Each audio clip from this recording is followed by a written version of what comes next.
Salut à tous, j'espère que vous allez bien. Aujourd'hui, nouvelle vidéo dans laquelle on va s'intéresser à ce que sont concrètement les crypto-monnaies.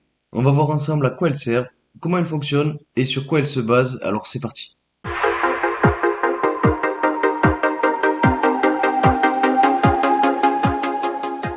Juste avant de commencer, si vous êtes nouveau, bienvenue à vous, je m'appelle Louis. Sur cette chaîne, on parle principalement de crypto-monnaies, de technologie et d'investissement. Et aujourd'hui, comme vous l'avez compris, on va voir ce que sont concrètement les crypto-monnaies. Donc si ce concept vous plaît, n'hésitez pas à mettre un like sur la vidéo et bien sûr à vous abonner car ça m'aide énormément. Et je sais que je vous le demande très souvent, mais vraiment ça aide à mettre en valeur mon travail. Donc n'hésitez vraiment pas à le faire si vous aimez ce contenu. Et si vous voulez m'aider encore plus, vous pouvez mettre un commentaire sous la vidéo. C'est toujours bon pour le référencement et ça aidera à faire grandir la chaîne.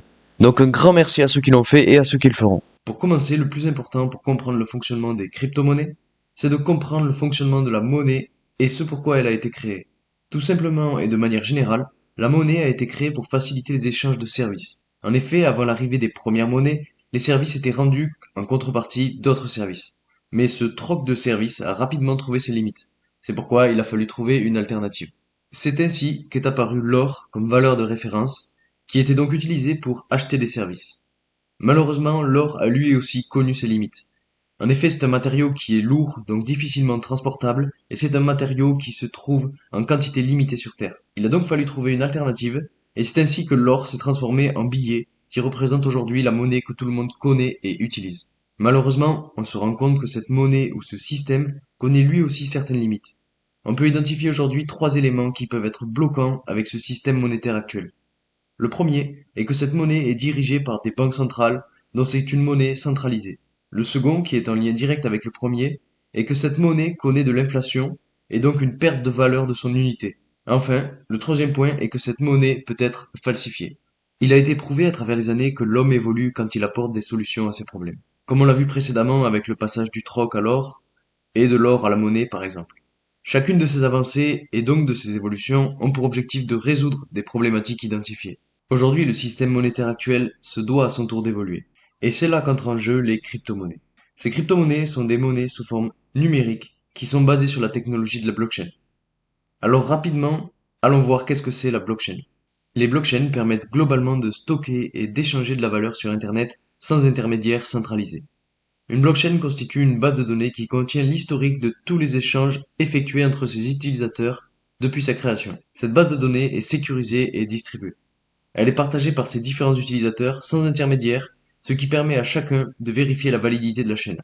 Finalement, pour faire simple, c'est comme si vous aviez un livre qui recenserait toutes les transactions de chaque portefeuille et qui serait anonyme et infalsifiable.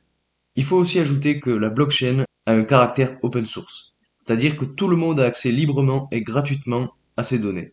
Ainsi, et puisqu'elle n'est gérée par aucune personne ou groupement de personnes, la blockchain est caractérisée par le fait que ce soit une technologie complètement décentralisée. Je ne vais pas entrer plus dans le détail dans cette vidéo, mais je vous ferai sûrement une vidéo plus précise sur ce sujet-là très prochainement. N'hésitez pas d'ailleurs à me le mettre en commentaire si ça vous intéresse. Le fait que ces monnaies soient basées sur cette technologie open source et infalsifiable leur permet de résoudre deux des trois problèmes évoqués précédemment. Dans un premier temps, la blockchain permet de gagner en sécurité et en fiabilité. Et dans un second temps, son caractère décentralisé permet de ne pas passer obligatoirement par un intermédiaire de confiance, comme les banques par exemple pour chacune des transactions. En plus de ça, si vous voulez aller plus loin dans la sécurité, vous pouvez tout à fait mettre vos crypto-monnaies sur une clé privée et non connectées à Internet. Il existe par exemple les clés Ledger qui, grâce à une phrase de récupération, vous permettent de sécuriser quasiment à 100% vos crypto-monnaies.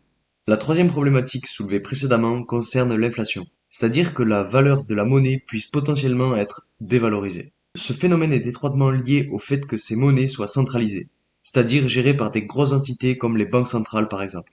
Ainsi, elles peuvent, comme bon leur semble, imprimer plus de billets et ainsi faire perdre de la valeur à l'unité. Les crypto-monnaies, et plus particulièrement le Bitcoin, permettent de résoudre cette problématique. En effet, il existe un nombre limité de Bitcoins qui peuvent être minés. Plus précisément, il existe une réserve de 21 millions d'unités et pas une de plus. Ce qui veut dire que lorsque la dernière unité aura été minée, plus personne ne pourra en créer d'autres. Aussi, il faut savoir qu'avec cette technologie, chaque personne qui utilise la crypto-monnaie est alors en droit de contrôler et de gérer librement son argent, ce qui n'est pas forcément le cas avec les monnaies fiduciaires. Un dernier point positif et assez intéressant, c'est qu'une transaction de n'importe quel montant peut être réalisée de façon ultra rapide, et cela avec très peu de frais. Maintenant qu'on a vu les différentes clés que proposent les crypto-monnaies et les problèmes qu'elles résolvent, nous allons voir concrètement comment elles sont apparues. Cette technologie de la blockchain et donc des crypto-monnaies a vu le jour au début des années 90 dans un groupe de personnes nommé Cypherpunk. L'idée principale de ce groupement de personnes était que la société se porterait mieux sans gouvernement ou sans une puissance centralisée. Et c'est ainsi qu'en 2008 apparaît la crypto-monnaie que nous connaissons tous, le Bitcoin. En effet, c'est à cette époque que Satoshi Nakamoto publie le white paper dans lequel il explique le fonctionnement de la blockchain et du Bitcoin. Au passage, pour ceux qui ne savent pas qui est Satoshi Nakamoto, je vous rassure, personne ne le sait. Ce peut être une personne ou un groupement de personnes. Jusqu'à aujourd'hui, Satoshi Nakamoto est resté anonyme. Et c'est le 3 janvier 2009 que ce fameux Satoshi Nakamoto mine le premier bloc de la blockchain. Les années passent et les gens commencent petit à petit à s'intéresser à la crypto-monnaie et c'est ainsi que d'autres crypto-monnaies commencent à voir le jour. On retrouve notamment le Litecoin, le Namecoin ou encore le Peercoin. Pour information, ce n'est qu'en 2015 qu'apparaît la crypto-monnaie Ethereum, qui est aujourd'hui le second de Bitcoin. Le Bitcoin a permis l'apparition de tous les projets de crypto-monnaie que nous connaissons aujourd'hui. Il faut savoir que chaque crypto-monnaie a un but bien précis. Chacune de ces cryptos est là pour rendre un service différent. Cependant, il arrive parfois que certaines de ces cryptos rendent le même service. Mais il existe toujours des différences, que ce soit dans le code source, dans la manière de fonctionner, dans leur partenariat ou dans la gestion de leur communauté. Cette mise en concurrence est selon moi très bénéfique. Elle incite les développeurs à se renouveler et à se dépasser pour innover constamment. Bien évidemment, une grande partie de ces crypto-monnaies que l'on connaît aujourd'hui ne seront plus là dans les mois, voire les années qui vont suivre.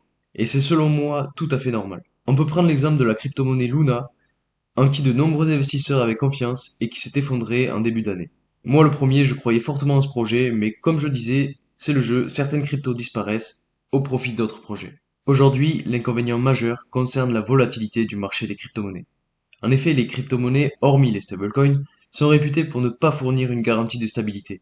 Le marché des crypto-monnaies peut connaître de fortes poussées à la hausse et à la baisse dans la même semaine, voire la même journée. Mais alors pourquoi? Dans un premier temps, c'est à cause de la forte variation de l'offre et de la demande. Simplement, lorsque beaucoup de personnes achètent du Bitcoin, son prix va naturellement augmenter, et inversement, lorsque tout le monde le vend, le prix va redescendre. Le second facteur est la spéculation. En effet, on ne va pas se le cacher, si les gens commencent par rentrer dans les crypto-monnaies, c'est au départ pour se faire de l'argent rapidement. Ainsi, beaucoup de personnes font de la spéculation sur ce marché, attirées par l'appât du gain. Aujourd'hui, de plus en plus de crypto-monnaies commencent à être adoptées. On remarque grâce aux données de la blockchain qu'il existe de plus en plus de portefeuilles, donc de plus en plus de personnes qui achètent de la crypto. Cette adoption grandissante montre et nous prouve que de plus en plus la crypto-monnaie se démocratise. Cela est notamment dû à l'évolution des services qu'elles peuvent rendre, comme par exemple l'arrivée des cartes de paiement que proposent différentes plateformes comme Binance ou Crypto.com. Il faut savoir qu'il est très facile de créer sa propre crypto-monnaie, ce qui explique le très grand nombre présent aujourd'hui. Si on regarde, on en recense environ plus de 20 000 aujourd'hui sur CoinMarketCap. Ces différentes cryptos sont appelées les altcoins, puisque ce sont des monnaies alternatives au Bitcoin. Ce qu'il faut savoir, c'est que malheureusement, toutes ces crypto-monnaies n'ont pas forcément une utilité. Cela veut aussi dire que certaines d'entre elles s'éteindront un jour ou l'autre. C'est pourquoi, si vous voulez investir dans les crypto-monnaies, je vous conseille de bien vous renseigner sur les projets avant de vous lancer. Donc si vous avez pour projet d'investir dans les crypto-monnaies, je vous conseille vraiment de faire vos propres recherches et de vous renseigner. J'ai plusieurs vidéos sur ma chaîne qui expliquent comment investir, par exemple ces 1000 premiers euros en crypto-monnaie, ou bien comment choisir sa plateforme d'échange, ou encore comment dénicher une crypto pépite. Donc je vous invite à aller jeter un œil si ça vous intéresse. Donc voilà, c'est tout pour aujourd'hui. J'espère que cette vidéo vous aura plu, qu'elle aura pu vous aider à comprendre plus précisément le fonctionnement des crypto-monnaies. J'ai essayé d'être le plus clair et compréhensible possible. Donc si cette vidéo vous a plu, n'hésitez pas à mettre un like, à vous abonner, ça me fera énormément plaisir. Je sais que je vous le répète très souvent, mais vraiment, de mettre des likes, de commenter les vidéos, ça aide vraiment au référencement et ça aide à faire grandir la chaîne. Donc vraiment, merci beaucoup à ceux qui le font. De mon côté, je vais continuer à faire des vidéos chaque semaine sur l'évolution du marché, les actualités ou encore les nouvelles technologies. Et s'il y a des sujets qui vous plaisent, n'hésitez pas à me les mettre en commentaire et j'en parlerai peut-être dans une prochaine vidéo. Donc c'est tout pour aujourd'hui et moi je vous dis à très vite pour une nouvelle vidéo. Salut!